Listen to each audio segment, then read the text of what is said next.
السلام علیکم ورحمت الله تعالی وبرکاتہ. حامد او مسلم وبعد. یو محترم ورور پوښتنه کړې و چې را تاسو دا خبره کړې و که چاته که چانه د جمع سحر د جمع د وجې نه د سحر 2 رکعاته سنت پاتې شي، نو بیا چې تر څو نور نه وي راختلی د جمع نه پس دی متصل نه کوي، یعنې چې تر څو نور نه وي راختلی چې نور راوخیږي بیا دی که کوي نو بیا دی وکړي، او که دغه ټیم کې وکړي نو دا مکروه تحریمي دی. نو فلهذا د دې دپاره دلایل څه دي؟ جناب محترمه، دا مسله د احناف او د شوافی او حنابله منځ کې اختلافي ده. حنابله او شوافی یو طرف ته دي او احناف بل طرف ته دي. د احناف په نسبت باندې د صبح صادق د راختلو نه بعد او د سحر د جمع نه مخکې 2 رکعاته سنت بس جایز دي. نور ملا صاحب د دې فرضونه علاوه به د صبح صادق نه واخله تر نور راختو پورې چې نور خرابره شوی نه یو نزاع حدیث کې چې راغلی، نو یعنی مطلب د اشراق د وخت نوی شروع شوی تر هغې پورې دا منځ کول مکروه تحریمي دي. او د شوافیو په نسبت باندې هم د قرنګي د حنابلو په نسبت باندې هم نور چې کوم نفل دی هغه مکروه دي، لیکن خلاف ثابت دی دغه 2 رکعاته سنت ته دغه چې کوم 2 رکعاته د سحر سنت دي که دا د چا نه د جمع د وجې نه پاتې شي، نو شوافی او حنابله فرمایي چې دا تاسو بالکل د جمع نه بعد متصل هم کولی شئ. په دې کې د استدلال په اعتبار سره که واخلي نو د احنافو په مسلک ورکې ډیر زیات قوي او مضبوط دی، ځکه د احنافو د مسلک مطابق چې څومره احادیث دي هغه ټول د صحت درجې ته رسېدلي، او دویمه خبره دا ده چې د صحاح حدیثونه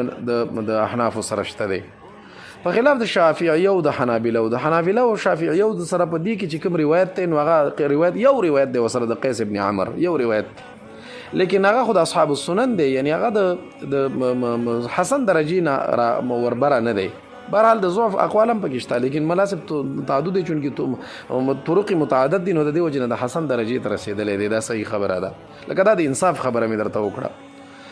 لیکن دونه خبره ده چې د صحت درجې ته لا نه دی رسېدلی. او په دې کې د احنافو سره چې کوم روایتونه دي هغه د صحت په درجه کې دي. یعنی موږ سره صحیح بخاری کې په دې حدیث دی باقاعده طور سره کتاب الصلاة بخاری دی اول جلد 214 نمبر صفحه ده، باب لا يتحرى الصلاة قبل غروب الشمس، غټ باب امام بخاری رحمه الله خیر. بیا کې وګورئ روایت ده حضرت ابو هريره رضی الله عنه نه کنه، حضرت ابي هريره رضی الله عنه فرمایي نهى رسول الله صلی الله علیه وسلم عن صلاتين بعد الفجر، صلاتين نه مراد دلته رکعتين دي. نبی علیہ الصلوۃ والسلام د دینه منع فرمایلی چې سړی د 2 رکعاته منځ وکړي بعد الفجر وروسته د سحر د منځ نه حتی تطلع الشمس تر دې چې لمر نه راختلی، و بعد العصر حتی تغرب الشمس، او د ماښام مازدیګر مانځه نه وروسته تر څو پورې چې مراسب لمر نه وي ډوب شوی غروب. دا قرنګي باقاعده طور سره د دغه کې امام بخاری کې روایت دی د عبد الله بن عمر رضی الله عنهما و ان رسول الله صلی الله علیه وسلم قال لا صلاة بعد الفجر الا سجدتين، صبح صادق نه وروسته بس صرف 2 رکعاته دي چې هغه سنت دي، هغه مناسب د منځ نه مخکې دي. دا وګوره دا قرنګي ترمذی کې په دې باندې باقاعده طور سره باب لګېدلی، ترمذی غاټ باب پې لګولی، ترمذی اول جلد صفحه د 542 او باب دی باب ما جاء لا صلاة بعد طلوع الفجر الا رکعتين، د فجر د مانځنه د صبح صادق تر راختلو نه وروسته به بیا منځونه نه کوي. نو هغې کې باقاعده طور سره د ابو هريره رضی الله عنه روایت دی موږ سره. دا ګوره حضرت ابو هريره رضی الله عنه فرمایي ان النبي صلی الله علیه وسلم قال من لم يصلي رکعتي الفجر، کوم سړی چې ونه کړي 2 رکعاته د سحر فليصليهما بعد ما تطلع الشمس، نو بیا دی وکړي دغه منځ لره بعد ما تطلع الشمس وروسته د دې نه چې لمر راختلی وي، بعد ما تطلع الشمس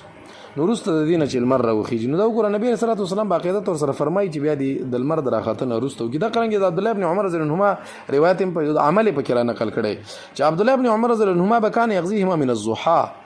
د 9 یا 10 بجو ټیم کې ساخت ورته وایي، چاشت ورته وایي، د هغې په ټیم کې به باقاعده طور سره عبدالله بن عمر رضی الله عنهما دا را نقل کو. دي کې د خدای بلا د مسند احمد روایتونه هم شته، د ابو داود روایتونه هم شته، او خلاصه دا ده چې په دې کې باقاعده طور سره موږ سره د رسول الله صلی الله علیه وسلم احادیث دي که کوم سړي نه د سحر 2 رکعاته منځ د منځ د وجې نه 2 رکعاته سنت د فرض منځ د وجې نه یا د جمع د وجې نه پاتې شول، نو هغه به بیا هغې ټیم کې نه کوي تر دې چې لمر نه وي راختلی، چې لمر راوخیږي او نیزه راوچت شي د اشراقو ټیم شروع شي، بالکل بیا کولی شي تر زواله پورې. که زوال وشو او استوا حالت ختم شو نو بالکل بیا د هغې نه وروسته بیا نشي کوی. اللهم صل علی سیدنا و مولانا